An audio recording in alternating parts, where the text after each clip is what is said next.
जिंदगियां उत्तरकाशी की सलक्यारा टनल में जिंदगी की जंग लड़ रही हैं।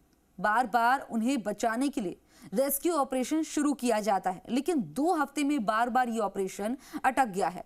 पहले सॉफ्ट कटिंग मशीन, फिर अमेरिकी ऑगर मशीन से ड्रिलिंग से मिली नाकामी के बाद सेना ने मोर्चा संभाल लिया है। साथ ही वर्टिकल ड्रिलिंग का काम भी जारी है, यानी सलक्यारा टनल में रेस्क्यू के लिए अब 2 नए प्लान पर काम हो रहा है। उम्मीद है अब जल्द यह अभियान पूरा होगा। देखिए रिपोर्ट में।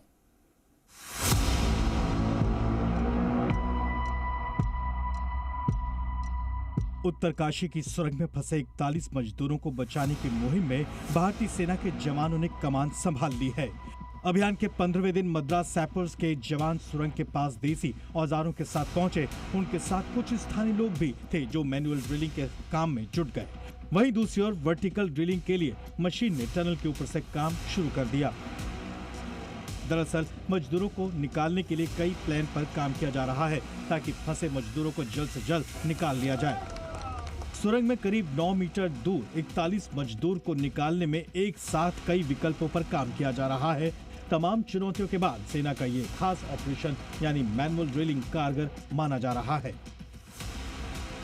मैनुअल ड्रिलिंग की जहां तक बात करें तो भारतीय सेना सिविलियंस के साथ मिलकर मैनुअल ड्रिलिंग के काम को अंजाम देगी। सेना का एक जेसीबी मशीन भी यहां पर सुबह सुबह पहुंचाया गया था, जिसमें कुछ सामान लेकर यहां पर भारतीय सेना के जवान पहुंचे हैं। तो मैनुअल ड्रिलिंग कुछ इस तरह से होगी कि रैट बोरिंग यानी जिस तरह से चूहा अपना बिल खोदता है उस प्रक्रिया के जरिए मैनुअल बोरिंग की जाएगी, मैनुअल ड्रिलिंग की जाएगी और फिर ऑगर मशीन के प्लेटफॉर्म के जरिए ही जो पाइप है उसको आगे धक्का देकर पुश किया जाएगा और जो एस्केप चैनल है, जो एस्केप टनल है, उसको बनाने का काम किया जाएगा। इंतजार बस इस बात का है कि एक बार ऑगर मशीन के जो ब्लेड फंसे हुए हैं उनको पूरी तरह से काट कर पाइप का जो रास्ता है उसको क्लियर कर लिया जाए और फिर आगे मैनुअल ड्रिलिंग का काम जल्द से जल्द शुरू होगा।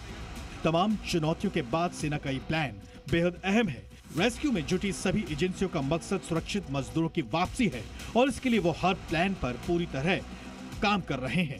हम आपको बताते हैं कि आखिर क्या है सेना का ऑपरेशन मूषक। ऑपरेशन मूषक यानी रैट बोरिंग, चूहों की तरह पहाड़ खोदने की तैयारी, जिसके तहत मैनुअल ड्रिलिंग का मलबा हटाया जाएगा। देसी औजारों से मलबा भी हटाने का काम किया जाएगा, यानी छेनी और हथौड़े का इस्तेमाल होगा। जिसके बाद मजदूरों तक पहुंचने का रास्ता बनाया जाएगा। सेना के जवान और सिविलियन इस काम के लिए साथ मिलकर काम करेंगे।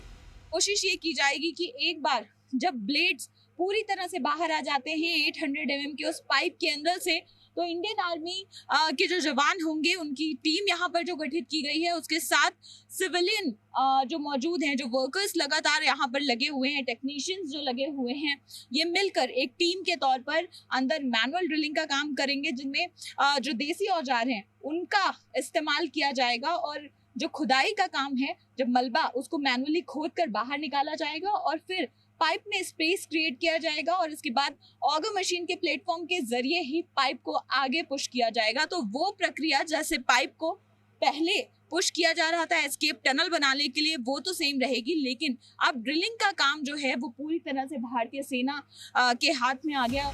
मजदूरों को बचाने के लिए रैट बोरिंग की प्रक्रिया धीमी जरूर हो सकती है, लेकिन इसे सफल माना जा रहा है। बताया जा रहा है कि सब ठीक रहा तो जल्द ही 15 दिनों से फंसे 41 मजदूरों के साथ 140 करोड़ देशवासियों का इंतजार खत्म होगा।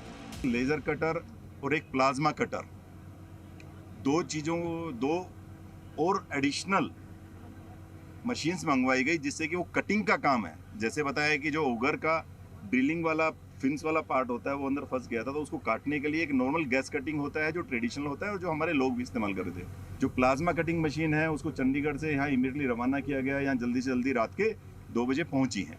प्लाज्मा कटिंग मशीन का भी इस्तेमाल किया गया, उसकी स्पीड जो नॉर्मली उससे 35% एफिशिएंसी टू 40% ज़्यादा होती है, जल्दी स्पीड से कर सकता है।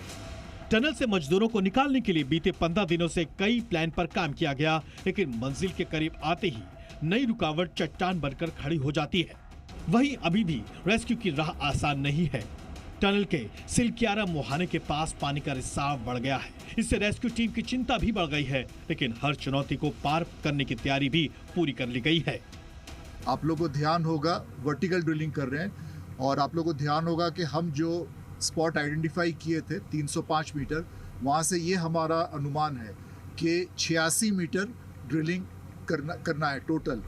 एक मशीन 40-45 मीटर ही ड्रिलिंग कर पाएगी। दूसरी मशीन भी आ चुकी है जिसकी हायर कैपेसिटी है, और 40 मीटर के बाद वो थोड़ा सा, हालांकि 60-70 घंटे ही लगेंगे ड्रिलिंग पे एक्चुअली, लेकिन ड्रिलिंग रिग को भी बदलना पड़ेगा, शायद मशीन को भी बदलना पड़ेगा। तो हमें लगता है कि आज से 4 दिन बाद 100 घंटे, मतलब हमने उसका टारगेट रखा है 4 दिन में SJVNL जो है ये वर्टिकल ड्रिलिंग करके 305 मीटर चेनेट्स के पॉइंट पे 86 मीटर ड्रिल करके नीचे टनल को ओपन कर सकता है। वर्टिकल ड्रिलिंग के तहत पहाड़ में ऊपर से नीचे की तरफ बड़ा होल करके रास्ता बनाया जाएगा। हालांकि इसमें काफी खतरा भी है, क्योंकि खुदाई के दौरान बड़ी मात्रा में मलबा गिरने की आशंका है। इस तरह ड्रिलिंग में 2 हफ्ते से ज्यादा वक्त भी लग सकता है।